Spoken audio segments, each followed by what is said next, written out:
ទៀតហើយជំនាញលោកគ្រូបានលើកយកនៅមេរៀនគណិតវិទ្យាហើយមេរៀនទី2ឆ្នាំទី5វិធីគុណមេរៀនទី2វិធីគុណអញ្ចឹងថ្ងៃនេះលោកគ្រូនឹងបង្ហាញអំពីវិធីក្នុងការដោះស្រាយចំណោទមួយផងដែរអញ្ចឹងផ្ទះលក់ទំនិញមួយលក់អង្ករ3ប្រភេទក្នុងមួយថ្ងៃអង្ករប្រភេទទី1លក់អស់255គីឡូក្រាមប្រភេទទី2លក់អស់360គីឡូក្រាមនិងប្រភេទទី3លក់អស់238គីឡូក្រាមតើអង្ករប្រភេទសំដៅតម្លៃអង្ករប្រភេទទី1គឺថ្លៃ3500រៀលនិងតម្លៃអង្ករប្រភេទទី2ថ្លៃ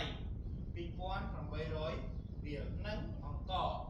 ប្រភេទទី3គឺថ្លៃ1950រៀលក្នុង1គីឡូក្រាមអញ្ចឹងមានន័យថា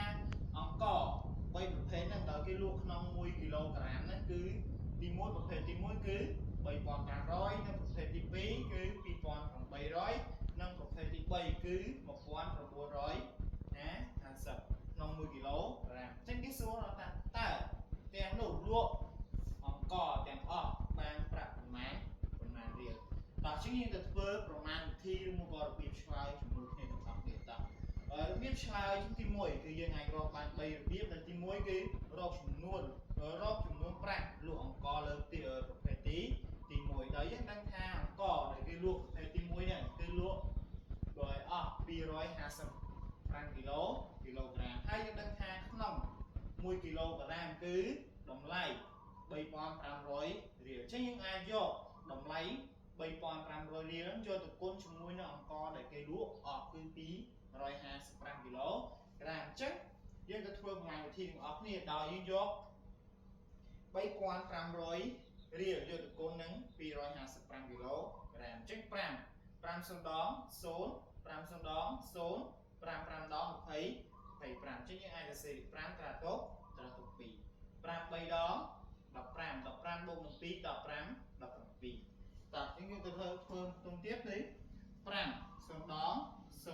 5 0ដង0 5 5ដង25យើងសរសេរ5ត្រាទុក2អញ្ចឹង5 3ដង15 15បូកនឹង2គឺ15 7បន្តមកទៀតផ្ទុំភាគរយអញ្ចឹង5ហើយ2 0ដង0 2 0ដង0 2 5ដង10អញ្ចឹងយើងអាចសរសេរ0ត្រាទុក1 2 3ដង5 6អញ្ចឹងហើយ6បូកជាមួយត្រាទុក1គឺ5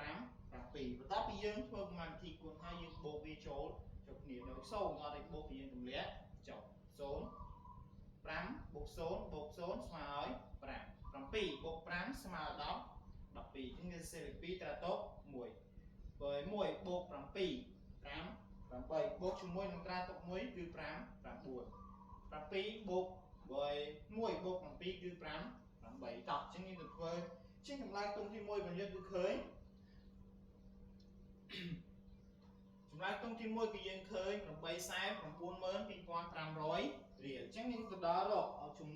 ចំនួនប្រាក់លក់អង្ករប្រភេទទី2អញ្ចឹងយើងយកចំនួនប្រាក់នេះដោយខ្ញុំដឹងថាក្នុង1គីឡូក្រាមហ្នឹងគឺ2800រៀលហើយគេលក់អស់ចំនួន360គីឡូក្រាមអញ្ចឹងយើងយកចំនួនប្រាក់គឺ2800យកទៅគុណជាមួយនឹង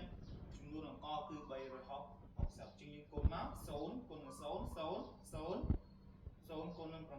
0 0គុណនឹង2ក៏នៅតែ0 6 0ដង0 6 0ដង0 6 8ដង6 8ដង48យើងសរសេរ8ត្រាទុក4 6 2ដង10 12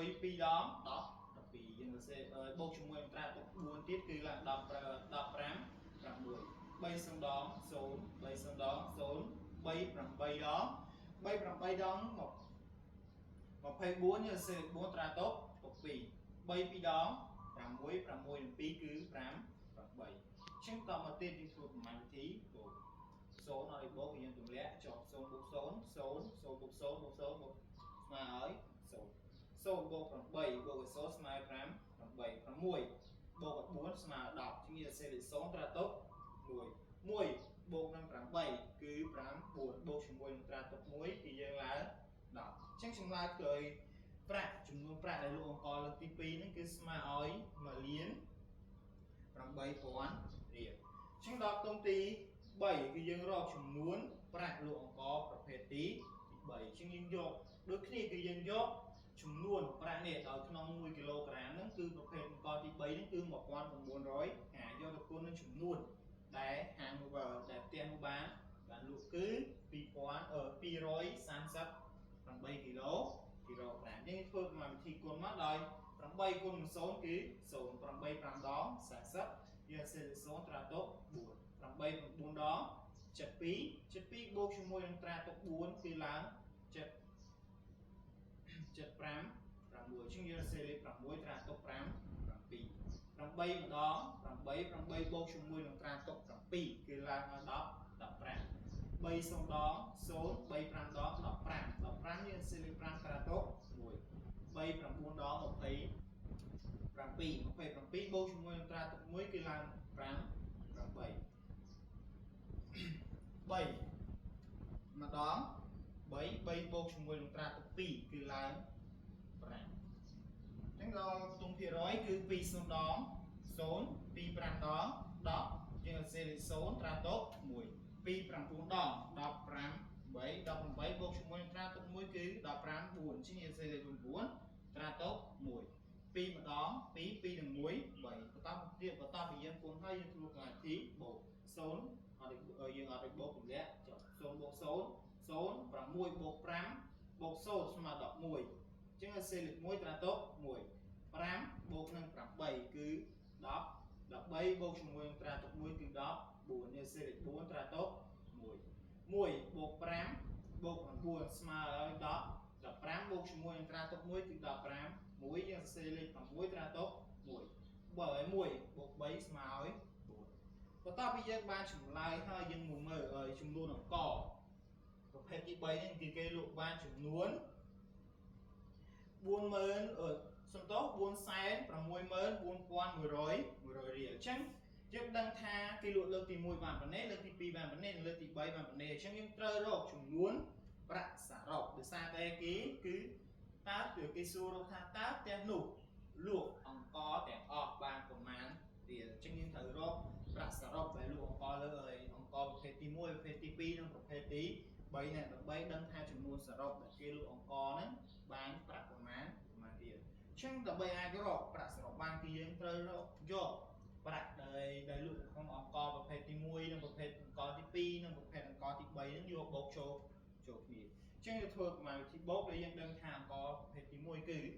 8,92500រៀលបូកជាមួយនឹងប្រភេទអង្ករទី2គឺ1,880,000និងអង្ករប្រភេទទី3គឺ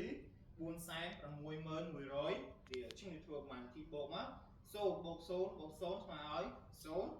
0បូក0 0 5បូក0បូក1ស្មើ5 6 2បូក8ស្មើឲ្យ10 10បូក4ស្មើ14យើងសេលេខ4ត្រាទុក1 9បូកនឹង0បូកនឹង6ស្មើឲ្យ15 15បូកជាមួយនឹងត្រាទុក1គឺ15 1អញ្ចឹងយើងសេលេខ6ត្រាទុក1 8បូកនឹង4ស្មើ10 12បូកជាមួយនឹងត្រាទុក1គឺ13យើងសេលេខ3ត្រាទុក1 1បូក1ស្មើឲ្យ2អញ្ចឹងចម្លើយរបស់យើងគឺឃើញ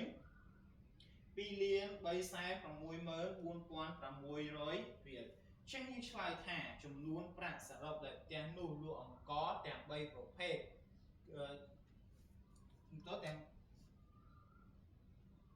ទាំង3ប្រភេទហ្នឹងគឺបានចំនួន2,364,600រៀលចឹងសម្រាប់មេរៀនរបស់លោកគ្រូនៅថ្ងៃនេះក៏ដល់ទីបញ្ចប់អរគុណបងប្អូនអរគ្នាសម្រាប់ការតាមដានសូមព្រះប្រទានពរ